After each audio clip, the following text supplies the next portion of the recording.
Welcome back to the channel, Real Repairs for Real Customers. We wanted video 100 to be special, and so this is going to be part 2 of Who is This Guy?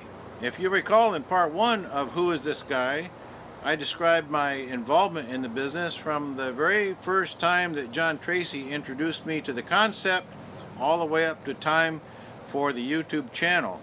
So this part 2 is going to feature the reasons for the channel, and it will be showing the reasons that we wanted to take our industry in a positive direction. It's a bit lengthy, so I've also broken up the video into chapters, so if you can't watch it all at once, you can click on one of the chapter headings down in the description box. And if you want to watch it all at one time, you might want to get some popcorn and enjoy.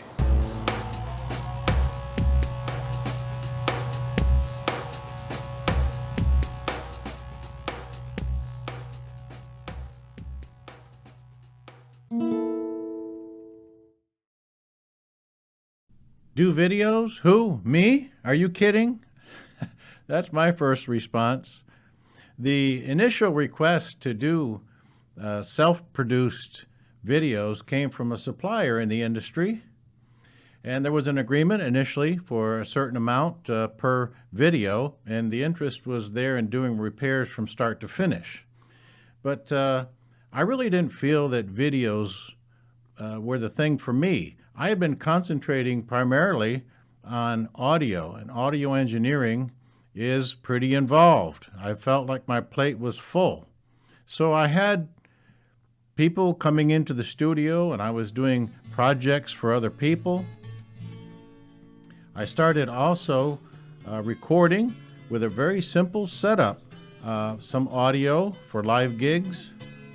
And the other thing that I ended up doing, though, is getting a production camera and shooting some video on stage for a concert promoter. And these videos would go onto DVDs for the artists that were involved, and they could therefore sell them at their live performances. So I was making a little foray into video reluctantly. So then my initial idea was to do slick corporate videos, really nice, well-produced videos, and I'm wondering how can I do that with the limited budget.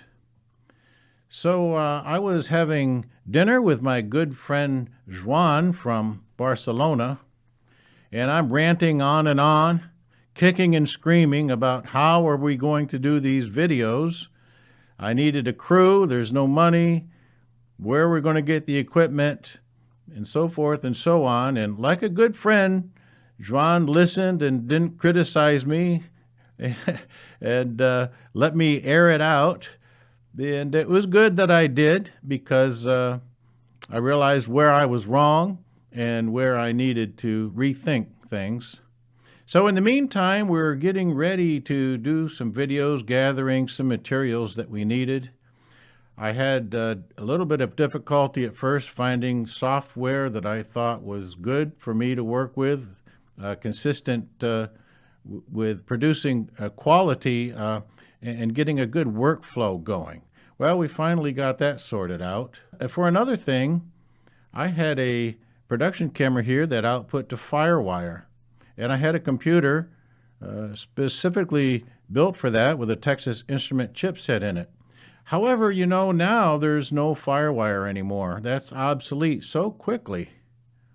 And so I keep this particular computer mostly to capture video from the production camera whenever I happen to use it. And I don't use it all the time either, because in the field, you know, it's just as handy sometimes to use a DSLR camera or even your cell phone camera.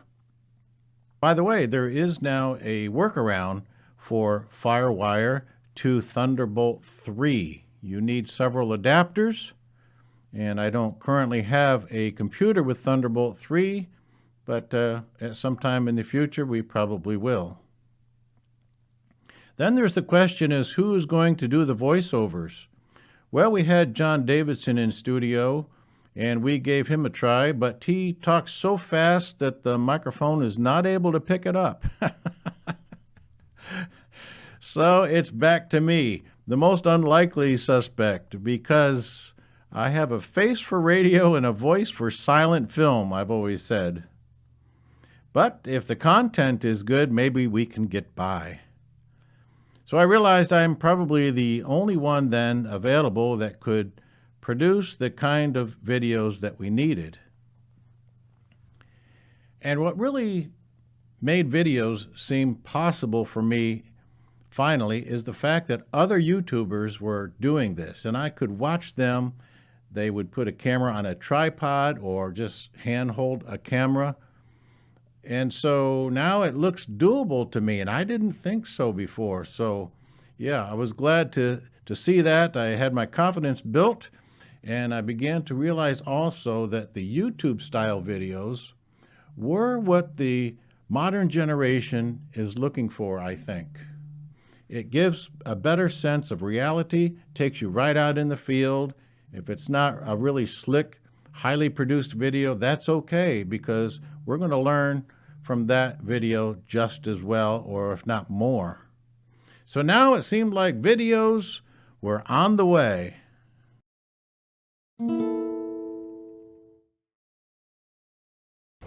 There was one technician that really got the ball rolling as far as me considering whether there was anything further that I could do to help the industry in the situation that it found itself in. So we went to go visit Al and Mary, have a little lunch together. So let me introduce you to Al. So I'm here with my good friend Al, who's been a long time in the business. Al, 33 how many? plus years. 33 plus years. Okay, an old veteran. For the benefit of all of our viewers, what kind of services have you offered over that time? Did you start with vinyl repair? No, I started with windshield repair. Windshield repair, okay. I was an original Novus franchisee Okay. when they first started. How many years was it before you transitioned into repairing vinyl and leather? About 5 years, I'd Okay. So you've also done some other exterior work, so you know something about the exterior paint as well? Yes, Yeah. say. Okay. I've dabbled in that. Yeah. I dabbled in gold plating, Right. you know, Okay. trying to offer more services. Right. So, but I learned a lesson from that. You can't do everything. You have to specialize in what you want to really be good at. So what is your heart in this business? What is your Oh, it's leather. leather repair? Leather, vinyl, cloth. Al is at the seminar every year. He always comes up and says, "What's new, Rick?" Because he knows I've got something new for the seminar, usually 3 new ideas each year as my goal. So it's always a joy to see him. And Al asked a question that really got me thinking. So you've seen many changes in the way business has been done lately, too. That's impacted us. Yes, absolutely. And one of the reasons that I wanted to introduce the folks to you is that you put a question to me that burned in me for a long time. And that question was, Rick, what are we supposed to do? Yes. I don't I know if remember you remember asking me. I remember that. And what led you to that question? With all the new competition coming out, there are a lot of new technicians out there. They get a week's training and they send them out to do 5, 6, or 7 different things. And they're not good at any of them. Right. Because they don't specialize. So that was my question. How do I deal with that? How do I deal with the flat rate guys that are out there saying they'll do everything for $50? Well, how do you do a brand new Porsche for $50? You know, if you have to spray both, if you tell a guy you're going to do everything for $50, what happens when both seats need to be done? Because at $50, number one, you're not making any money. And if you have to do the second seat, now you're in a hole. You're not making any money at all. So I always had that big question mark.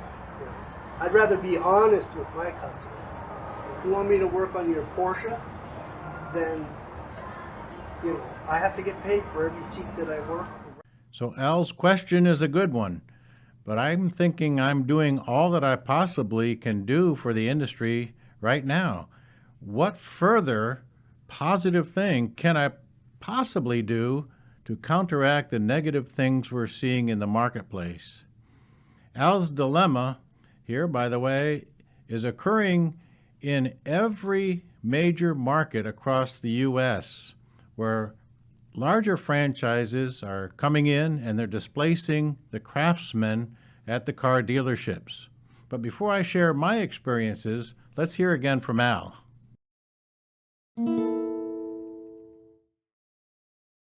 So I remember you talking about some of the big franchises coming into your territory and taking over your customers overnight. Yes.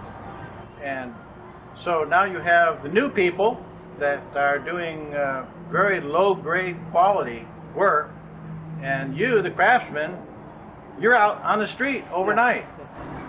Yes. We had a major account that we would spend all day at, 1 day a week, and we could make anywhere from $1,000 to $1,500. And then they were bought out by another company who uses a flat rate company, and they just said, these guys do all our business. So we were out. You're out. You know. Exactly. Unfortunately for us,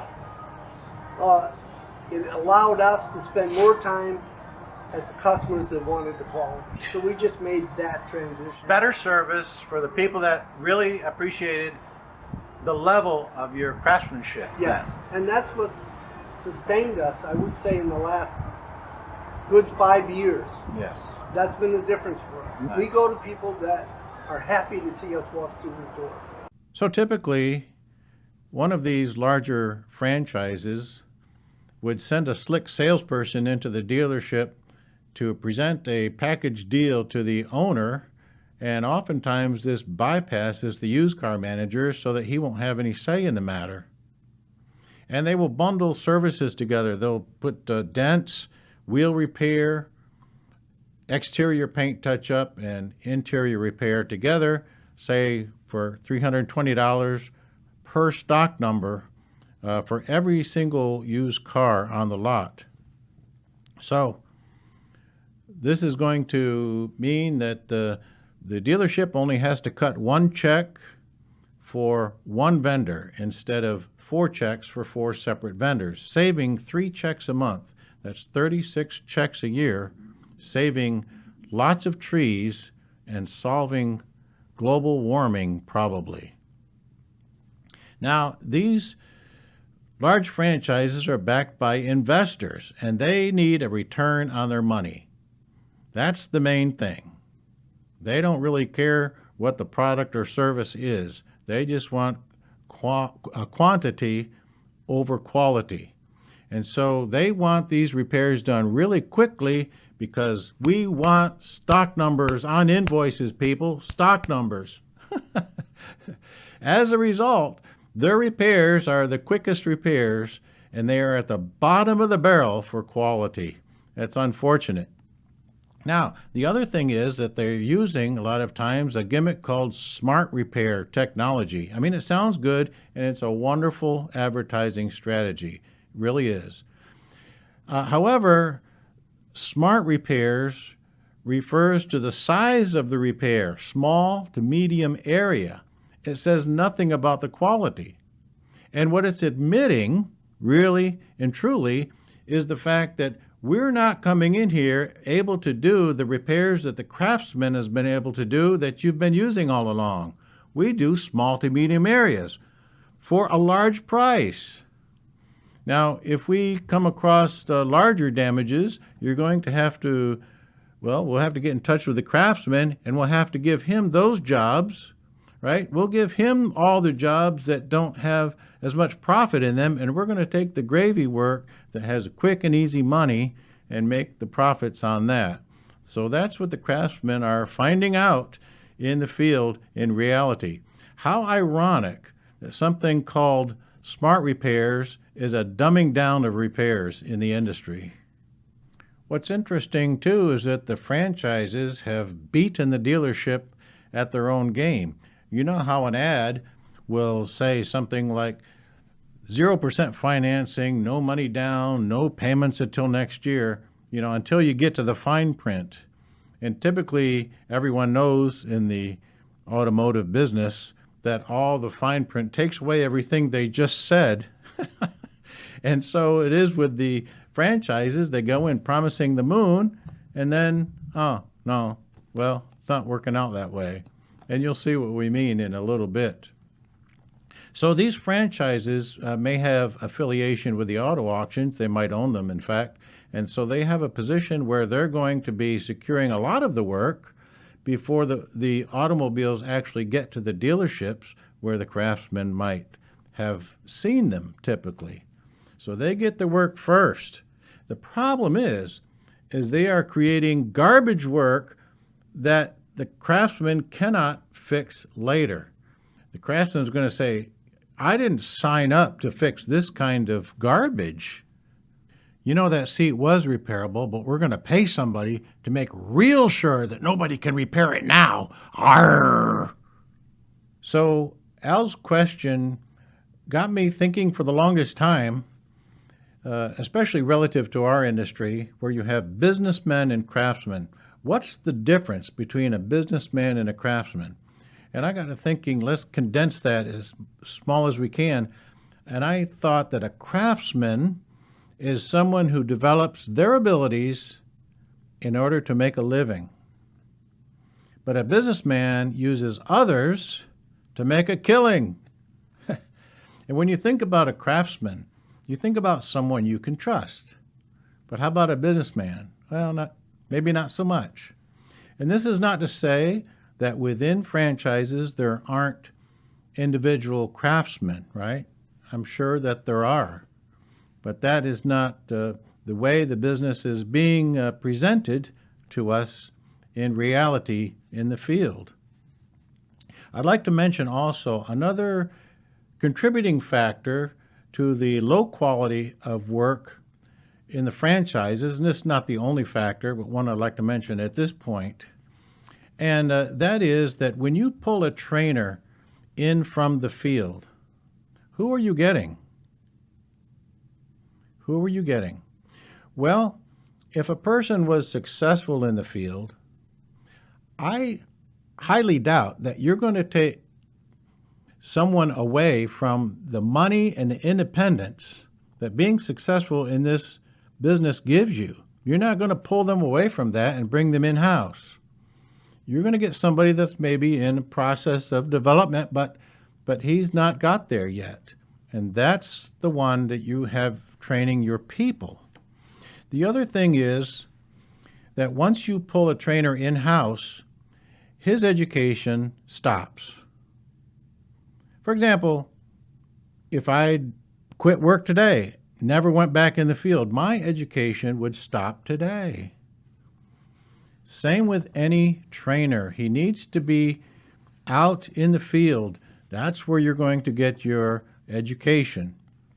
So the other thing is, can the trainer get his education from someone coming in to assist in the training program? We'll talk more about that later too. But chances are no, because the trainer now has an office with a nameplate on it. He's got a position. He really thinks he's got something, and that is going to make him defensive to people from the outside coming in. That's been repeated over and over again where I've been invited to come to places to teach, and I've been met with resistance from for whatever new ideas that we're presenting. And that's really a shame, because their attitude is, how can somebody in such a big conglomeration with such a high position in office, they're not going to pay attention to me. I'm just a guy in a van working down by the river. One experience I had relates to a high-end car dealership. They had a vendor working there for interiors, let's call him Joe. And the franchise came in primarily on the strength of their interior repairs, to the best of my knowledge. And in other words, the wheels and the dents and the exterior paint were add-ons. So the used car manager is telling me later, they pull up and start working, and the interior guy has a trailer full of aerosol cans. He said he just stood there shaking his head. He couldn't believe it, and he knows better. Okay, so he has to give them some work, but what about their more discerning customers? What's he going to do for them? Well, he had to find a workaround. So if there's work that the franchise can't do, they are allowed to send it to the upholstery shop. So what he's doing, he's sending work down to the upholstery shop, thinking that Joe can go down there and do it. Well, the problem with that is the upholstery shop won't allow Joe on their premises because he does garbage work. So they call me over to do the work. It's just basic, simple work. It's work that, they just cannot do it through the franchise. I don't know. I don't get it. So anyway, the dealership then is paying me, and they're paying the trim shop just to get the simplest of work done right for their discerning customers. That was the workaround. Bottom line is, their contract is null and void if they can't perform according to what they promised. And so in a few months, they were out, and now they have Joe back in there working again. I have another experience. This is a dealership that I was servicing. It's also a very high-end luxury car dealership. I was out overnight, and the franchise came in, and they were primarily selling on the strength of their dents, and that meant, of course, that the wheels and the paint and the interior repair were add-ons for them. Well, the interior repair person associated with that franchise apparently had no prior experience, if you can even believe that. So the used car manager there is livid, and they're ticking off the wrong person because of all the people in this car market. This is the one person that cares for his customers, bends over backwards, as they say, for his customers. And his customers expect only the best treatment from him, and he delivers. He's known for that. So what's he going to do for his customers? Well, there's got to be a workaround there too. So he calls me to come into the dealership. Of course, we can't have another vendor on the books now because the franchise is in there with a contract. So the manager asked me to do the work and then bill him personally. So I give him the invoice, and he pays me with a personal check, which means that at the end of the month, he just turns in his personal expense account and gets reimbursed. That's the workaround there. But of course, there were a few problems and some wrecked vehicles, and it was a disaster. Again, that franchise could not live up to what they were claiming, and so they were out after a few months. But think about this scenario there with that franchise coming into the dealership. If you were in school, if you had played an instrument in school, either in band or orchestra, you know that the best player gets first chair, right? Well, I was second alto saxophone. Now, if I wanted first chair, what would I have to do? I would have to challenge the first chair person. And so the teacher would set up an audition, and both of us would have to do certain scale studies. We go through all 13 keys, just seeing if you're paying attention. And then if we passed that, then we'd be given some sheet music that we'd never seen before and been expected to sight read it on the spot. And whoever did best got first chair. I didn't get first chair. And I didn't deserve it. I didn't deserve it. But imagine that you come in for rehearsal and there's somebody else sitting in first chair. Nobody knows who they are. And they've not challenged, they've not auditioned, and they've never played the instrument before. Well, we got a concert coming up. So what's the orchestra going to sound like to the public, right? Like this. And so the public's perception of that entire orchestra, what is that?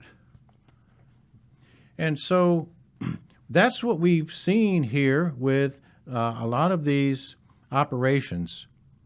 Something is wrong when somebody just moves in and takes first chair. Somebody's lying about having played the instrument and how well they can play the instrument. There's something corrupt going on. It's deceit. We've talked about this before, a misrepresentation of services. So the craftsmen that are out here really working hard to hone their craft are witnessing this rampant fraud in our industry. It's taking away from their gainful employment. Now, the bottom line is that our industry doesn't really know what real repairs involve, and nor do they care. That is the bottom line. So when Al asked me, Rick, what are we supposed to do? Well, what are we going to do about that? Is there anything that we can do? Or is this YouTube channel the answer as to what we could do? So that's what we were thinking about. Now, while I was putting this video together, I was editing some of Al's interview. I got a visit by Wayne and Jeannie. And Wayne's telling me that he's got a similar experience to tell when a franchise came in and he was out overnight. But he said after a short time, the dealership begged him to come back. Let's see if Al was successful too in going back to some dealerships. We've gone back to quite a few dealerships. And the key thing was because of the flat rate guys or the fly-by-night guys, that has opened the door for me. I get to do the quality guys because the fly-by-night went in there and ruined a $100,000 BMW. So they get it, word around, gets around. They call me, can you take care of this? Sure I can. And one of the key things I always do is I can't fix somebody else's screw up. You need to move on and have me do your work. So one thing that we can hope for is that by making good repairs public, then the dealerships can now make an informed choice when it comes to what technician they want to use. The question comes up, how is the public impacted by what we've seen going on? Let's take a look.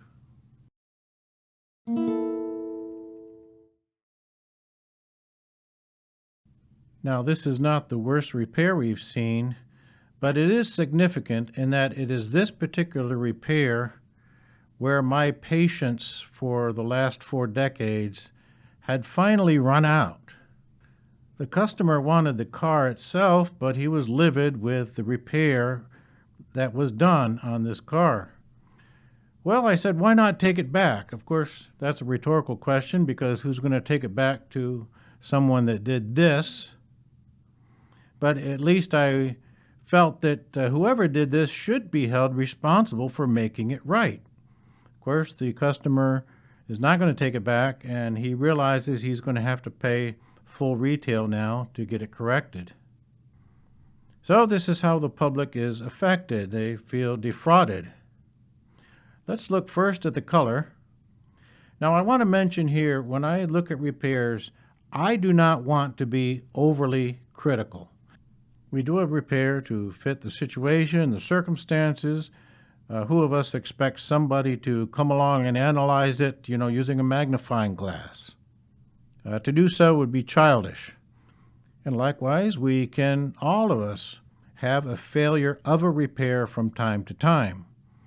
And I've mentioned on my channel several times where I've had a failure of a repair, and it's led me to rethink for that particular application, is there something else we can do? And that gives birth to a new idea, a new process, something new to teach on the channel. But here's where there is absolutely no excuse. It's a failure to repair. We understand a failure of a repair, but failure to repair is inexcusable. The failure to employ even the most basic of techniques shows a lazy, don't care attitude. I don't want to be too critical of the color, but the color does need attention. In this case, the original color is a darker red, a deeper red. And if we start with the color that's sprayed on here, we'll never be able to make that the depth of color that we need. We will have a quart of color before we ever get there. So it's better to start with the most intense of colors and work down lightly, one drop at a time. So my first attempt at the color is actually a little bit dark, so maybe one drop of white is all we need, and we're there. Al was also talking about being color smart. You have to know what you're doing, and you're going to have to make that color. You can't order it. A lot of the work today is, if you're working on an older car, the color's faded or contaminated or has been resprayed with the wrong color. Sometimes you're stuck and you have to match that color. We did a 1996 Porsche with a red interior. And the gentleman that had the front seat sprayed, it was a darker red than the original color, which was a bright red. So I didn't realize that till I looked in the back seat. And then I saw that, the original color was in the back seat. Right. And the front seats had been sprayed darker. Yep. And we couldn't re-dye all the seats because this was a dealer type thing and they wanted it done right away. So I had to match the color that was in the front. Being aware that the original color in the back was different. We have a customer that deals in high-end cars, but in a range from any year you can imagine. So we're working from stuff that's 5, 10, 15 years old, some 20 years old. And we know that there are very few guys that can handle this work. So you have to know what you're doing. You can't take a spray can and spray that, because the color's going to be 100% off.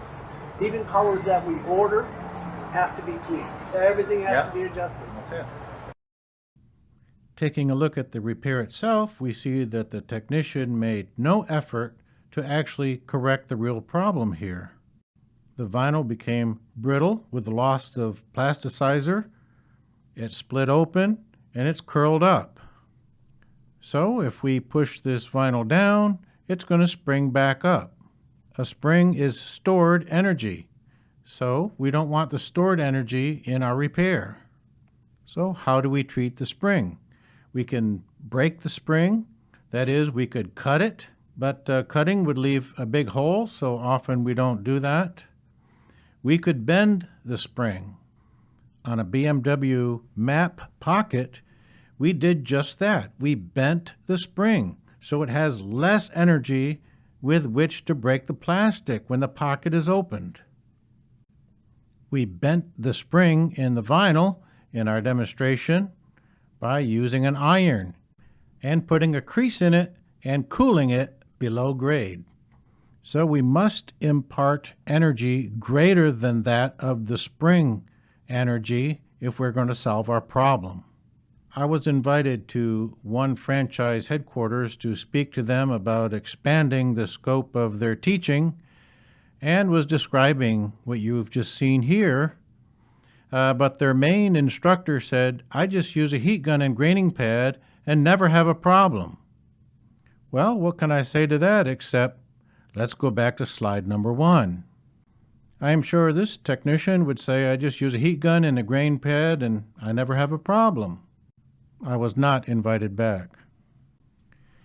We have another example of a very old door panel where the vinyl is brittle and curled up, and the foam is also pushing up, so the foam is too high as well.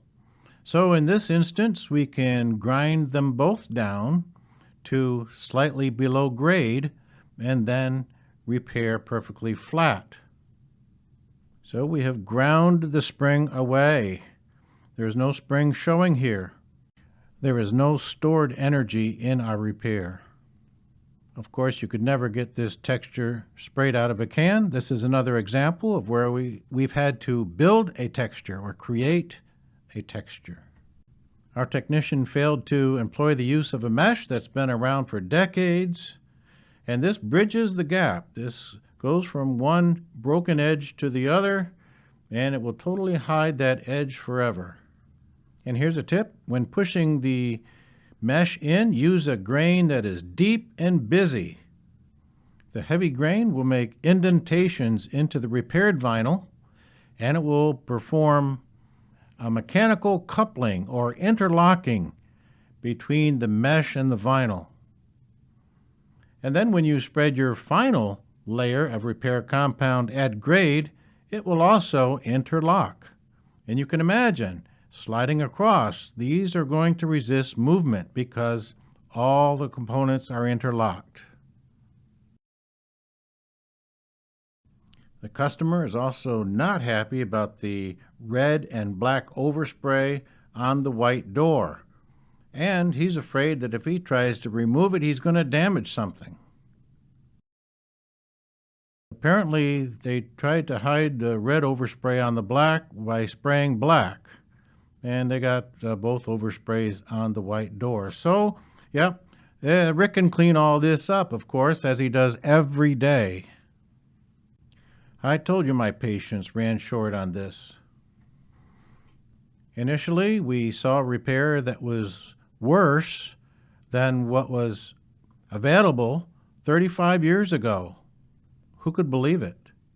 And we've restored the public perception of our industry, even if it's one person at a time. So, was that too much of a deep dive just for one simple repair?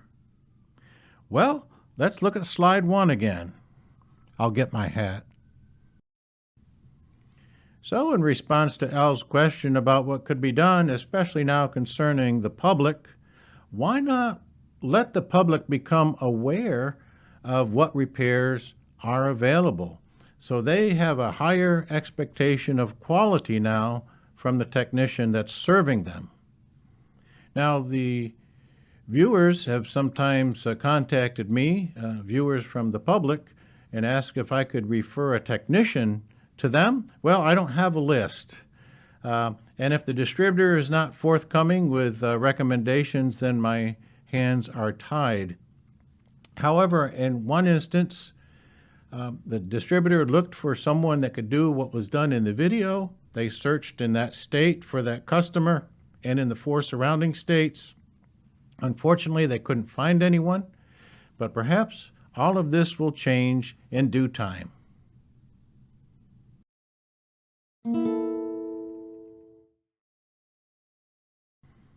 And a word about dealerships. Not all dealerships, of course, are looking for the best quality repairs to be done. They might be ruthless when it comes to looking for the lowest price guy out there. That may not be the dealership that you're looking to work for. In fact, I often feel that really the dealership needs to qualify for me to work there. There's a great deal of pressure exerted at the dealerships from the top down to save every penny. So if they can get somebody to repair something for $5 cheaper than what you do, they might go that route. It's ruthless. They have business meetings every morning at these dealerships where they learn how to shake down the customers. When I bought my latest van, it was a grueling experience. They tortured me every which way because I wasn't going to finance through them. I was just going to write a check. They did everything except to hold me up by my ankles and shake every last dime and nickel out of my pocket. But anyway, I'm not going back there. But those that really want to serve their customers, like we've mentioned, those dealerships do stand to be able to make a better assessment now of who they're going to be using. Now, when it comes to quality, the biggest outfit with the fanciest vehicles and the fanciest website, okay, those are not going to be the winners typically when it comes to quality. So it's the small guy. It's the David against Goliath when it comes to craftsmanship. So I asked two of my current dealerships how they felt when people came in to offer their services. So one of them says that most of the time when the vendors come by, they run and hide. And I asked why. And they said it was their general demeanor, and they didn't necessarily put a finger on exactly what it was. It's just the vehicle they drove, the way they looked, the way they were dressed, and then eventually the way they talked. It just wasn't professional. And the other thing that they said was they hear the same braggadocious thing every time. And they've been disappointed every time. So it's just hollow words to them. They would rather run and hide. The other dealership that I asked says everybody that comes in says that they're the best in the world. Okay, well, does that even make sense? Do they know everybody else in the world? See, it's presumptuous to say that. They could be good, but if they're that good, they're not going to give that statement. They don't have to give that statement. The dealer says that everyone that says that is a liar. He says they want to be like Rick, but they're not willing to do what it takes to be Rick. And believe you me, it doesn't take a lot. It takes just caring to do what I do. There's no secrets, not holding anything back from anybody. So the dealer said also he doesn't believe a braggart. And I feel the same way. If somebody approaches me and says that they're all that, experience really says that they're not. Why else would they have to say that in order to try to convince you, right, that they're that? I have a lot more respect for someone who would come up and ask me a question. Rick, what about these seats in these Mercedes? You know, how are you dealing with that? Now, that's a guy that I'm trusting is aiming for quality work. It's the guy with the questions wanting to pursue further, not the guy that thinks he's already there. Another reason I decided to do the YouTube channel has to do with standards. We have no industry-wide standards. Standards are important because they give us an incentive, right? They give us a goal, a target for our repairs. But more importantly than that even, is they give us a measuring device. We can measure against a standard. There is no industry-wide certification, but in order to be certified, we would have to meet a standard, and that would be a minimum standard that everyone could work towards. I have waited for years and years for this industry to self-correct, and it's going absolutely in the wrong direction. We are going further and further down the old swirly bowl as time goes on. That's why I decided, or one of the reasons I decided, to publicize our business by means of the YouTube channel. Now, I am not the standards police, but nonetheless, we can raise the dialogue, right? We can raise the awareness, and perhaps the channel gives us a basis to start a discussion about how to set a standard. And if we can get the standard, first of all, set, then we have a basis for certification.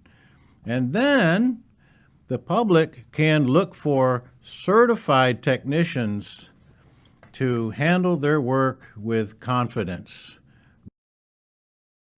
In fact, one of the reasons for the low quality work being seen out there is the fact that craftsmanship standards are not compatible with a corporate business plan. Remember, We don't care about the quality of the work. We want stock numbers on invoices, people. That's the main thing. For example, we're training technicians to go out there and not be color smart, but just to take some swatches of vinyl, compare it to the seat leather, flip the swatch over, see what number that color is, find that color, and spray the seat. It's paint by number. And it makes sense from the corporate point of view. We can fire somebody today and hire somebody tomorrow to paint by number.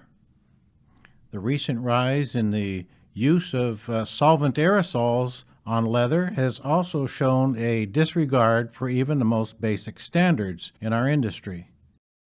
And we really can't blame the distributors. They are giving the customers what they want.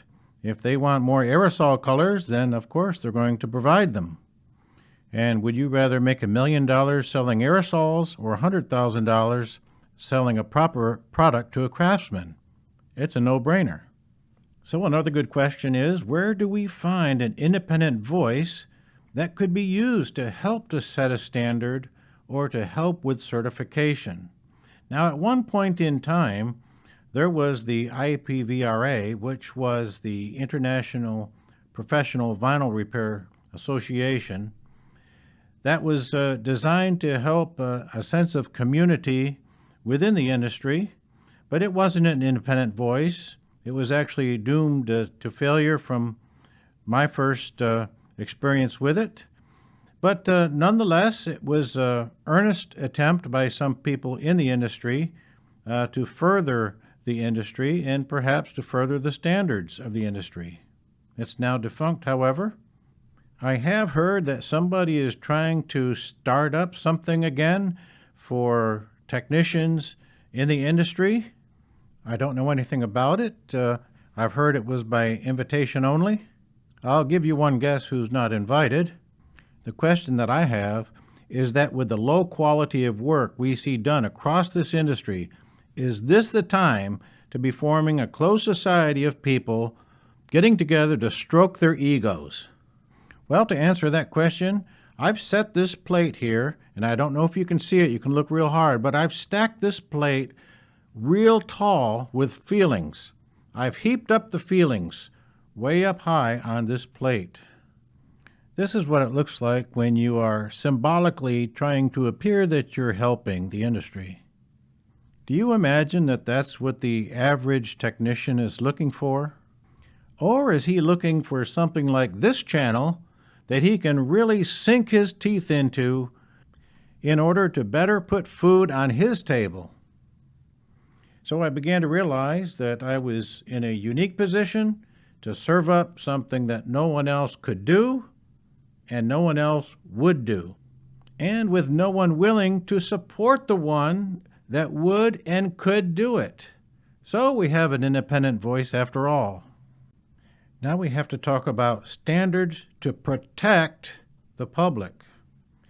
When I do residential work, the homeowner knows that the adjuster has this file on me. He has a record of work that I've done.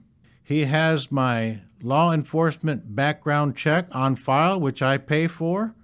In addition to that, of course, I have a background check by Homeland Security because I work at the airport.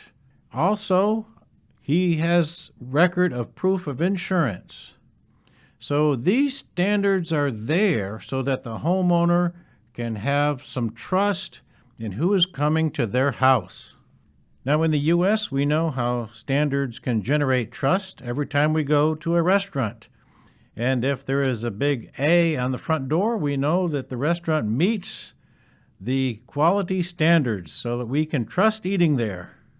If there's a C on the front door, we're probably not going to eat there because they have not met the health standards. Perhaps there was a pet found in the kitchen. So if there were no standards like this, we'd be taking a chance, wouldn't we? So looking at our list again, the homeowner could ask on the first item, could this repair technician have just started in business a week ago? Yes. On the second item, could they have just gotten out of prison last week? Yes. What were they in prison? Don't ask. And for the third item, What if they spilled paint on my carpet? Oh well. Sorry, lady, there's no certification requirements. I wondered all of these same questions when I serviced a warranty claim for a franchise that also sells an interior protection package. They couldn't find anyone else to handle this particular claim, and since I knew a lot of the major people there with that franchise, I agreed to do it as a professional courtesy. It did bother me that they didn't question me about any of the standards on this list. Now, this was quite a few years ago, but at that time I had a minimum charge to go to a residence and do a retail quality repair, and that was $125. Now, anybody at a dealership doing wholesale work would have charged no less than $60 at that time, but they were only paying $45 at that time. So the question is, how are you going to get a retail quality repair for less than the wholesale pricing? No wonder they couldn't find anybody. I get it. But I was just going to help them out with this job, whether I got paid or not. Incidentally, there were 2 damages, and so I ended up getting $90 out of it. So not too bad at the time. Now, concerning standards, look at this picture again. Can you think of any other industry where this would have been tolerated? How about if you got a haircut and it looked like this? How about if you got your nails done and it looked like this? How about the guy that came by to take care of your lawn did work like this? You'd chase him away with a stick. Why is our industry the only one that continually tolerates this? And if you're watching this and are offended that I would ask that question, just take some comfort in knowing that I've been offended for 40 years. So, to protect the public, we really should have a set of standards. We should have a means for certification. We should have a benchmark of some magnitude. Could we assemble a committee that could establish certification? Or does it even matter anymore? Is it too late? These are good questions. In one country, it doesn't matter anymore. People were getting up, going to Starbucks, getting their leather seats repaired, shopping at Nike, eating at McDonald's, and the next morning, boom, it's all done. Everything's irrelevant. When the fabric of society is torn, who gives a rip about their torn fabric?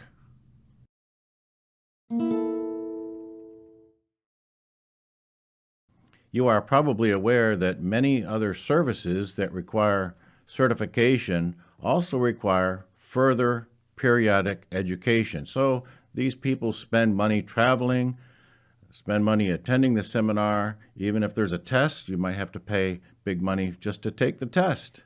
But it's required in order to preserve your certification so you can stay in business. Well, in our industry, there is no requirement for initial education. There's no requirement for recertification because there's no certification. There's no further education required. So, do you think education deserves to be discussed for our business? Well, sometimes suppliers now will put on seminars in order to showcase their products.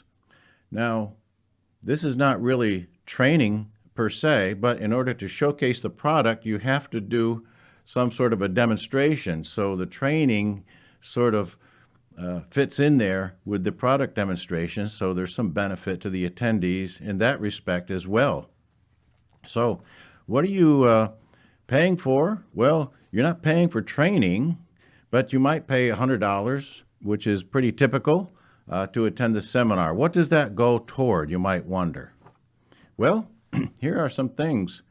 When you get there in the morning, you will notice that there is a coffee maker that's been rented, and there are tables and chairs. There are donuts and snacks for the day. There are drinks on ice to last for the whole day. And there's a catered lunch, so the money goes towards that. The money also goes towards flights to have some instructors come in. Perhaps 2 instructors fly in and they need a hotel room as well. That money goes towards that. Instructors also get a stipend for the day that they're training. What does that not cover, though? That does not cover the 2 days they have had to spend traveling and the 1 day going to the salvage yards and getting the parts that they need in order to do the demonstrations and setting up the tables for the next day's instruction. So it doesn't cover for those 3 days. So your instructor has missed 2 days worth of work and a weekend away from home, and he's getting a stipend for 1 day. So that ought to tell you something about the instructor. He is not there for the money. He is there because he wants to better the industry. So your instructor has a good mindset when it comes to helping, and you can be assured of that. So in my case, I enjoy being an instructor because it puts me right in the middle of what's going on in our business. I get a chance to meet other repair techs, and it's really a good time to associate with other people in the industry and to see their questions and see their challenges that they face in the business. It's very helpful. It also keeps me with my finger on the pulse of the industry, you could say. Now, lately, these events have not been supported that much, and so it's causing distributors to rethink whether they're going to go to all the trouble to host these events, because believe you me, the $100 to attend doesn't even cover all of these costs associated with putting on the event.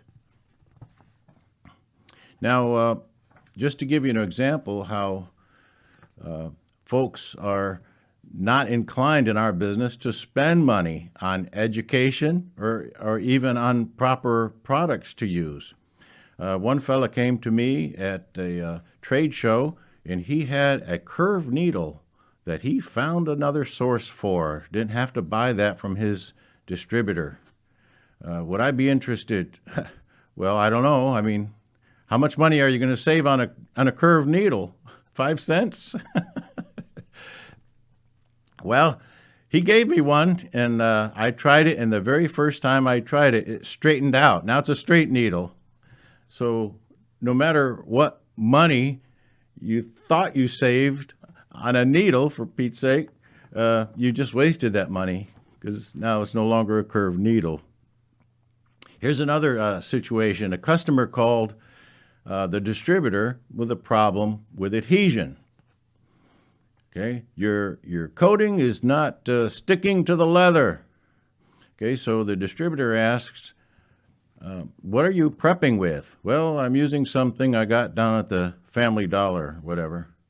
Okay, well, we're recommending this butyl cleaner, and we're recommending a scuff pad to use because that's what's going to take the dirt and grime from that leather seat. That's what's preventing your adhesion. We also have another alcohol-based product that we use as a prep.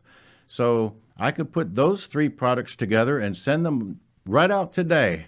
How would you like me to do that? No, thanks. I'll just find something at Family Dollar. So the distributor looks up on his account. Okay, so you purchased $20 from us all last year. Wow. Well, let me tell you, the next time you have a problem with adhesion on your leather, call Family Dollar and see if they'll help you with that situation. Which brings up another thing. What do I do if I source a product? I'm calling my distributor and I'm saying, I've been using this product. I have a source for you. Maybe you'd like to carry that product because maybe everyone else in the industry could benefit from that. So where do I buy the product? I call my distributor. So, and the idea is there, if you're going to buy the product anyway, and someone is going to make a profit, why not let the distributor that you're using make the profit? Why not help the person that stands in a position to be able to help you? Does that make sense? Also, here's another question that I get at the seminar a lot of times. How much does that product cost? Well, I don't sell products, right? So I never know what they cost. And so that gave rise to an answer. And I know it sounds like kind of a smart aleck answer. It's not intended to be. It's intended to be truthful, but somewhat funny. It doesn't matter what it costs. You either need it or don't need it. So if you don't need it, it doesn't matter what it costs. Now, if you need it, it still doesn't matter what it costs because you need it. So if you need it, you buy it. And if it, whatever it costs, you pass that cost on to the consumer. That's how business works. Now, it could be that someone else is not purchasing that expensive product, and maybe they're not charging as much for the service as you have to be charging, but the quality of your work is going to be superior to his then. So you've charged accordingly, and that's how business works. So I think that that if we're excessively of the mindset that we're penny pinching, I think that's going to hurt us as a technician. It's going to defeat our goal to get adhesion on products, proper flexible products, proper durable products, and so forth. Really, it's a dark place to be so penny pinching. It would be like having the curtains drawn in your house. And why not let go of that anxiety? It'd be like lifting the curtains up and letting the sun shine in. I think it would have a great beneficial effect on your outlook on your work, probably your outlook with your customers, and maybe even your blood pressure. Who knows? So here's another one. A guy called the distributor, and he had him call me about this new leather. Have you heard about this new leather? No? Well, your product doesn't stick to this new leather. Okay. So where is this? It's in a Lexus. Okay. Where in the Lexus? It's on the side of this. Okay. Okay. So did you know that that's not leather? What is it? It's urethane. Okay. So you're saying that the leather product doesn't work on the urethane. Well, who said that it did? You know, we just came from a seminar where we discussed how to repair urethanes. Well, I've never been to a seminar. Well, it shows the value of education. So if you had ever attended a seminar in your 30 years, maybe you'd be in a better position to evaluate your current circumstance. So this just shows the value of education. And the role that I have played over the years, and many people are not aware of this. Now, through the year, what I will do on my phone is I will make a note of a new idea, a new repair idea, and I'll follow that idea throughout the year on various repairs. And my goal is that at the end of that year, I will have accumulated 3 new ideas that I'm going to teach at the seminar that year. I've been successful in doing that for the last 25 years before COVID. That means that in 25 years that I know for a fact that we've had 3 new ideas each year, there's 75 new ideas. So I asked the distributor, what percentage of your customers have ever been to a seminar? And he thought for a minute and he said, less than 1%. So what does that mean? That means that 99% of his customers only are 25 years behind the times, true, but there are 75 new ideas behind the times. So we see the value of pursuing an ongoing education in our industry.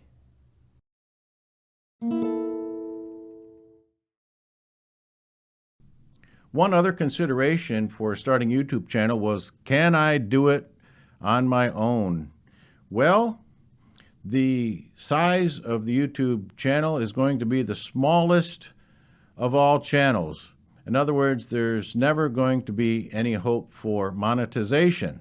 I know some YouTubers make a living on YouTube. That's not going to happen with our very small business and very low interest from the public. So that's a consideration. Now, if I wanted to make money off of YouTube, I could talk about current events, other social issues. I could talk about my favorite color lipstick and maybe get millions of views and millions of subscribers. Red, by the way. But I'm not doing that. We're talking about actual field repairs, and it's going to garner very little interest. Ruby red. So can I go it alone? Well, that's interesting.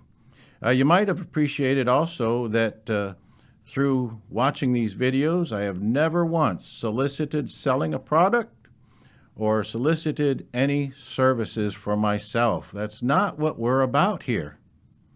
And you might appreciate also that I have not allowed YouTube to place any ads in the middle of my videos.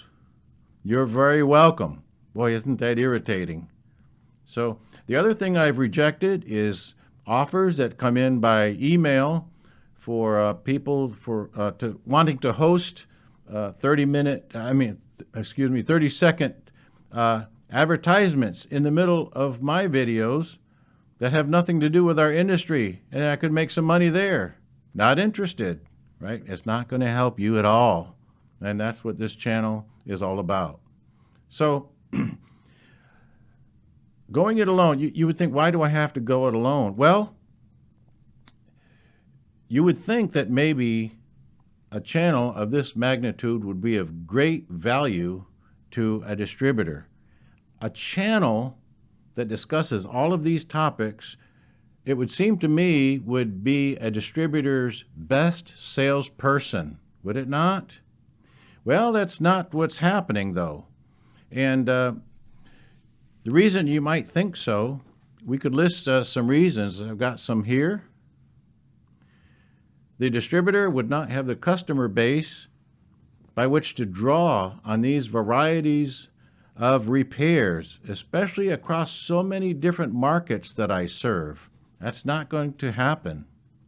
Also, the distributors don't know the half of what we face out here in the field. They don't really have a feel for it. Maybe they do now if they're watching the channel. They had no idea.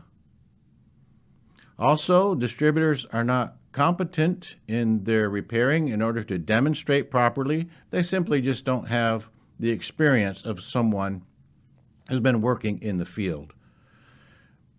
I'm not knocking them. It's just a lack of experience in order to demonstrate properly the real world kind of repairs. Maybe they do something on a little pad or something, but it has no relevance at all to what we face in the field.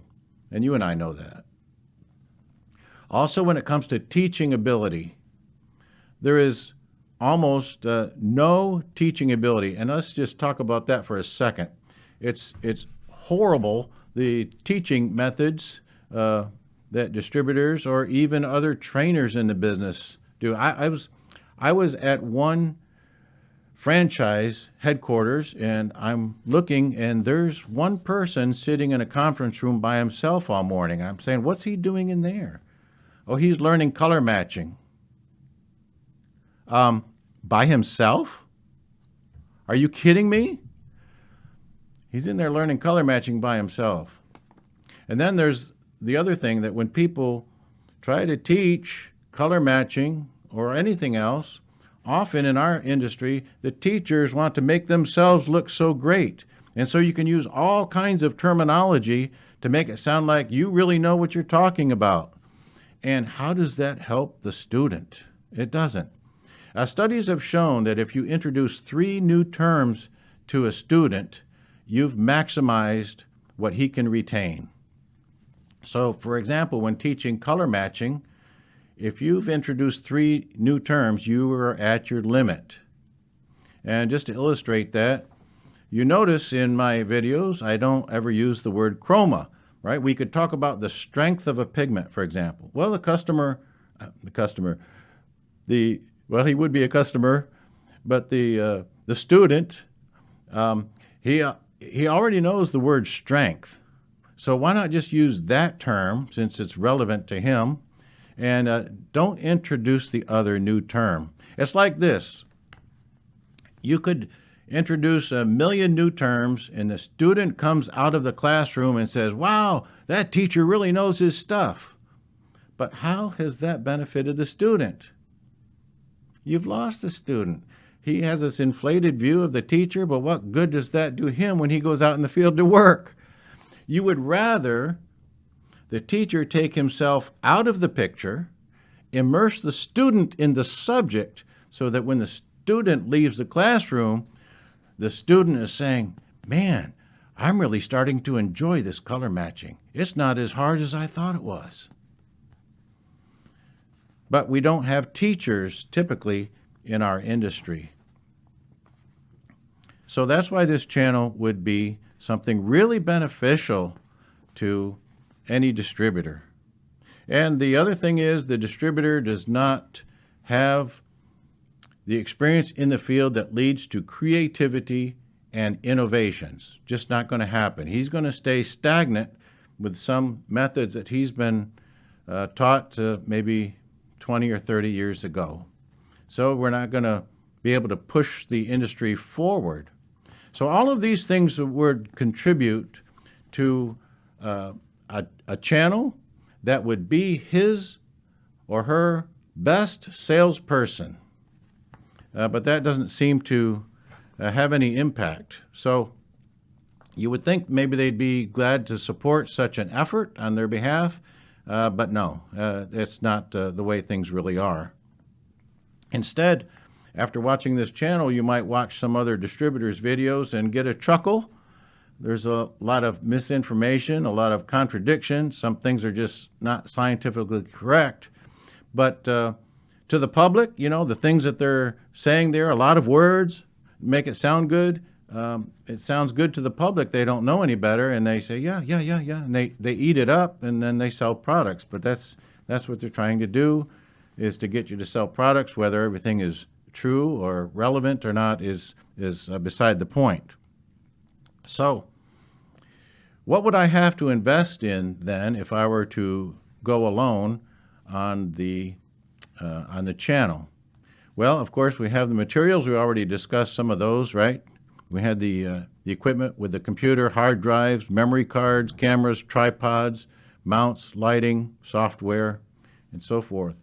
The other thing that we invest in is considerable extra time per repair. So when we're in the field, we have to set up the tripod and the camera, get a shot from this angle, maybe from that angle. I'm always in the way, as you know. But we do spend 2 to 3 times extra time fussing around, you know, just trying to get the video shots. And maybe I'm not that good at it, and maybe I'm a bit slow, you know, on the production part of it. It does eat up a lot of time. It nevertheless is an investment in time.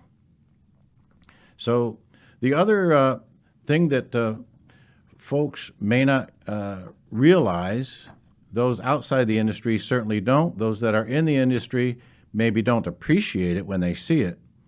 But this is just not your run-of-the-mill YouTube channel, right? We're not talking about current events, social issues, or lipstick. What we're doing here, in fact, is rewriting the entire repair manual, whether that's appreciated or not. So we're not only shooting a video, we're not just highlighting the science, highlighting the method, showing how the method works out through the entire repair with various different types of repairs. We're putting everything together. You can see it from start to finish. We're not skipping any steps in between. It's not just a before and after picture. It's all the way through. You get to see how the science works. You get to see how the method works. That we're not fooling anybody. It's all right there in high definition so that you can make your own estimation if that's something that you want to use in the field or not. But it's out there. It's rewriting the manual. So oftentimes, like I've done here today, I make some notes, right? So having a little outline is a script so that I can present something that's coherent, right? We have this development that's logical, hopefully, to the best of my abilities anyway, and try to include everything that's relevant and that weighs in. So this is really rewriting the manual. It's with a great deal of effort and time. Also, speaking of time, editing each video eats up considerable time. You may not realize that if you've never done that, but I've tried to put out initially a goal of one video every 2 weeks. But wow, that means that I pretty much would be full-time editing videos. It's amazing how much is really involved in putting everything together and presenting really a neat package for you to watch. So, yes, a lot of investment. So this was appreciated. Certainly, many people have commented, and it means a lot to me. Someone just recently commented on the video that this is a college education. And it really is. It's intended to be that. And it's a college education that you can use to go right out and make a living. That's great. The only thing I forgot to mention here is the silver platter that it's delivered on. I have one of those. One 30-year veteran in the business told me that every video has something new for him. Now, he's never been to the seminar, so that's understandable, but it's nice to hear words of appreciation for all of this effort. You could imagine that if you had to pay someone to do all of this videoing, this editing, rewriting the manual, the science, the methods, inventing all of these new ways to do things, you would have invested several hundreds of thousands of dollars. Just to give you an idea, what I have invested in the channel so far on my own. So can I go it alone? Well, so far I have, but it's to date it's pretty well worn me out. We'll see how much longer we can keep going. But it's good to be making a difference, hopefully, and let's talk about making a difference.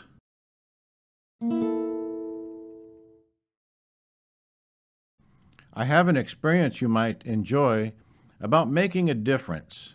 I got a call from a guy. We'll call him Joe since we're picking on Joe. He called me in tears, a middle-aged man crying on the phone. He had spent his life savings on getting some training from a company that claimed to make everything look right, but he couldn't do the first job. So he's calling around, and of course no one else can help him at this point. So he was referred to me. Rick, can you help this person? So I talked to him for a little bit, found out a little about him, and he was just out of the military. You would have thought that being out of the military, he would have garnered some respect when it comes to, paying this money for training, but apparently that didn't have an impact on the people. And so the question was there anything that I could do? Well, I asked him if he could make it to my place, and he said that he could. So he came, and we spent a couple of days together. The first morning we spent on getting all his colors ready and some color matching training. And the next day and a half, we spent out in the field, and he did all of my work for me. That way he could build up his confidence, and when he went home, he would be ready to go back to work. So I also told him, look, at any future time you need more training. Let's say, you practice and rehearse everything we've already discussed, but you need more, come on back. And like this first visit, it will never cost you a dime. And he came back for a couple more days. It didn't cost him anything. So I was really glad to be able to make a difference. Here we had one company that took everything from him and gave him nothing. And here I was able to take nothing from him but give him everything. And speaking about the training from that outfit, if you're instructing someone and if you think that someone is not learning, then a good teacher changes his tactics, right? People learn differently. Some people learn right away. You tell them something, they're on it. And other people learn, you have to show them. Some people learn more tactily. You have to get them involved in doing it, and that's usually the best way to remember something is if they've done it a few times. And usually a good teacher will employ, all three of those approaches, amongst others. So, there's no excuse really. The success of the teacher is measured by the success of the student. So in this case, the teacher failed this man. They failed him, they failed his wife, and they failed his hungry children. And now you can understand why I take training so seriously. So what was the outcome of this? Well, I'm training at a seminar and demonstrating a certain repair, and apparently he came in late because I look up and there he is in the middle of the crowd. So I stopped what I'm doing. I'm introducing Joe to everybody, and Joe responds by sending his love and greetings from his wife and his children, and he's grinning from ear to ear. What a wonderful repayment for all that we've done. Money can't seem to compare to the joy that brings. So hopefully this channel is making a similar difference. It's nothing for me, it's everything for you so far. So the public is able to demand better from the industry as a result of the channel. Dealers know what to look for in technicians as a result of the channel. And each repair tech can perhaps and hopefully better attain to the status of the craftsman that he wants to be in order to better put food on his table. Everybody I've ever trained, my key thing is you be the very best that you can be. You won't have to worry about the competition. Don't worry about what the other guy is doing. You just be the best you can be. And that's worked. It's worked for 33 years.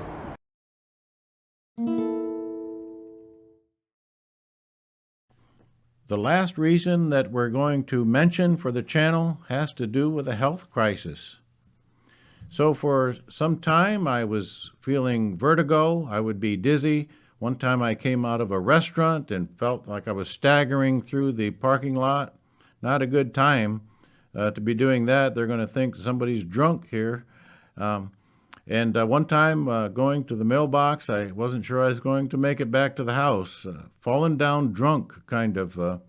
So that was early symptom. One time I'm driving in 4 lanes of traffic and the black curtain comes down and I'm fighting it. I don't know if you can truly fight it when it's coming down.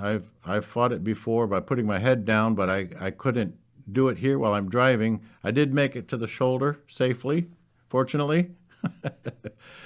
So, and that progressed to what I could best describe as somebody sticking a knife in my head and hitting me with a blowtorch at the same time.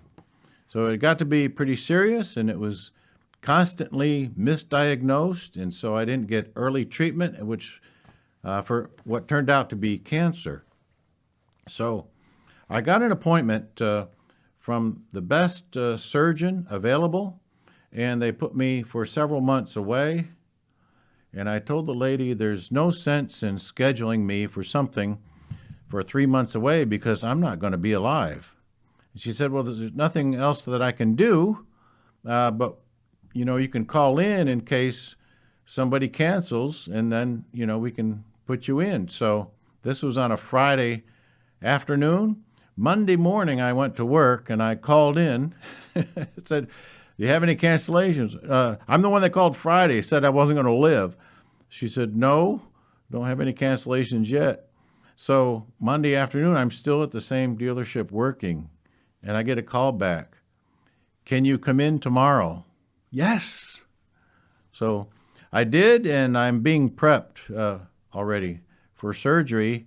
And the surgeon comes in, and he says, Mr. Lockwood, I'm sad to inform you that I can't go through with this. This is way too bad. This is bad. And I said, finally, somebody is believing me. For the first time in months, somebody is believing me. He says, hold on, I'm going to call somebody and you're going to be glad I did. And right then and there, he calls another outfit. He said, we're going to need a team on this one, a specialist. So he called them and they told him, can you send this guy right over right now? And they asked me, and I said, yes, we'll go right over there.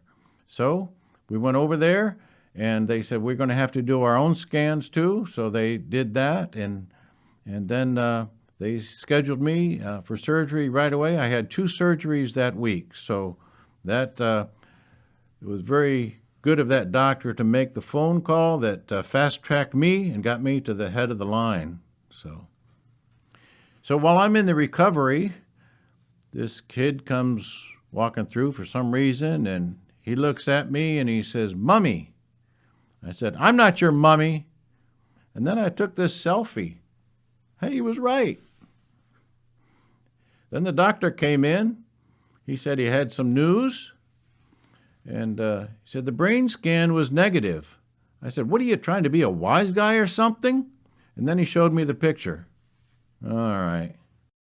So now I had A.R.T to take care of me. I had taken care of her for like the last 10 years. She had 3 back surgeries. So now it was her turn to take care of me, and boy, did that feel good. Not used to having somebody waiting on me, but it was my turn, and that was great. So following this, I had 2 months of amnesia. And the best way that I can describe that is I had a body, but there was no me inside. I looked at the guitar. I knew that I had once played the guitar, but I knew absolutely nothing about it. So I did know that I was never going to try to learn it again because it was probably going to be too hard.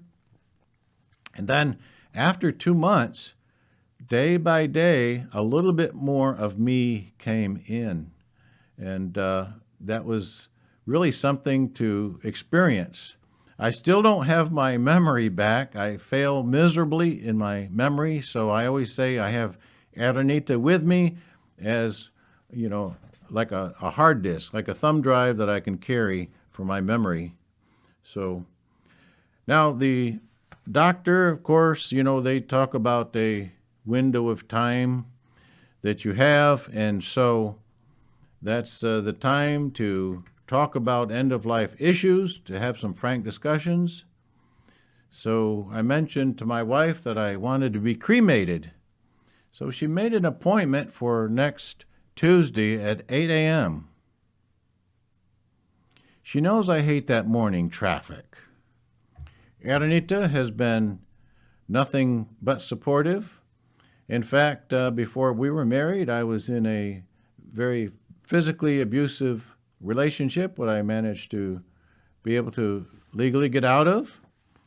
And since then, my heart has been made new, and I've been able to do 2 CDs of music, of covers, and 2 CDs of original music. So you can see how that she's been so supportive. She is also a creative person. She's an artist and a writer, and she has her own line of collectible coffee mugs, and she's working on some additions to that now. But it was her question that was the final criteria for getting the channel going. So she reiterated what we had been talking about, and which we've mentioned here already. She said, you've been teaching at this location for the last 25 years, yes. And you've had 3 new ideas each year, yes. So you've got 75 new ideas, yes. And 99% of the customers have not heard of them. Yes, that's true. And here's the question. Quote, so do you want all your ideas to die with you? Wow, that was a powerful question. And it's a rhetorical question because you don't ask a teacher something like that. So the result is I'm doing what I can. And in my schedule, I am still working Not a full-time schedule necessarily, but still working for the customers that refuse to let me retire. The videos are really a full-time job in themselves, so I'm really quite overloaded. So if I encourage you to check with your current supplier if you have any questions about products or even methods, please call your current supplier. It's pretty much I'm doing all that I can do.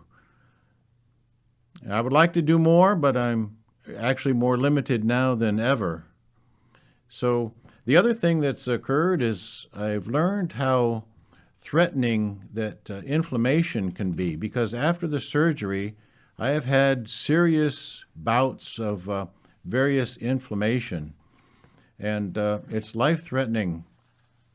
So at one occasion, it was, it was on video 48 that I posted that I told my family that was going to be my last video. My family didn't think I was going to make it through the night, but I woke up the next morning. So still going, feeling about 1% better. Another occasion, you might have watched the video Saving the Gulf Stream, and there was some indication at the end of that video, if you caught it, I was supposed to be taking 2 weeks off to recover from serious inflammation that was life-threatening. And instead, the airport had an emergency on this plane. It was something that someone else had messed up. So now there was 4 times the work to fix than would have been necessary had someone else not messed it up. And that 2 weeks of work almost put me under. But I woke up after that, and I'm still here. So as we continue with the channel, we hope every day for one more day.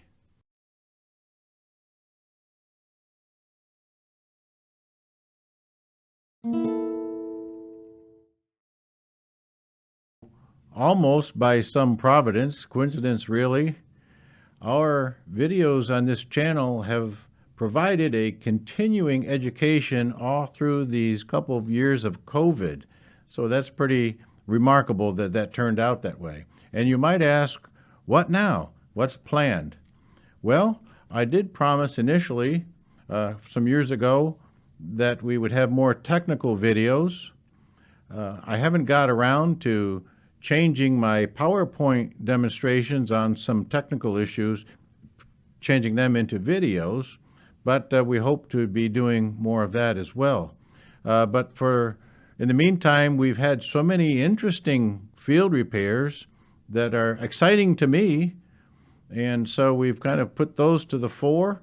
And as you might have noticed, I try to mix up the videos from different markets so that everybody that's watching can see something pertaining to their specific market.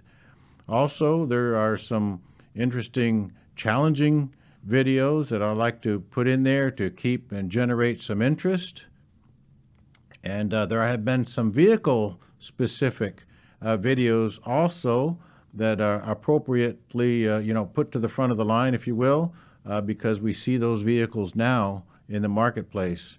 So those are all some reasons for choosing which videos come to the fore on the channel. There's just not enough time to put them all out there. I probably have 50 videos in the vault that need to be published. Of course, sometimes we are able to video an update of what I already have videoed in the past. And so you may never see those videos if we have something more current to show. So that's what we hope to see. Another thing that we have planned is for the last several years, I have paid attention to cloth repairs. We have got a lot of requests for something in the way of new methods for cloth repairs. And what I've done, I have gone through every step of every method in cloth repair, revisited, re-questioned, and changed everything about the way we do cloth repairs. Now, we don't have that much in the field anymore in the way of cloth repairs, and so we're trying to update each step with some new videos, and that's taking some time too. The final thing that I had been wanting to finish before publishing the videos on the cloth repairs is a new tool for that. That was a project that I had put on hold for 20 years, but that would be like the crowning achievement to finish everything on that. And the fifth prototype for that tool has gone out last week to an associate in the business, and we'll be hearing back from him and how he likes that. So that's where we stand on cloth repairs, so we can expect to see that also in the future if we're able to do that. So Al also had something to say about being flexible and changing with the times. That question is still there. Yes. You know? Yes. And every day, different questions come up. You know, because they're always changing the materials in the cars. Yeah. And somebody that's a fly-by-night doesn't even notice it. But an artist, you know, well, wait a minute, this is not leather. What are we going to do? How are we going to adjust? Yes. We can never be afraid to change and develop some new ideas then. I was quoted in the Mobile Tech News magazine as saying, "I tell all my students, I hope that what we are teaching today proves to be wrong next year, because that means we're always finding something better." That's our goal for the future, is to keep on finding something better.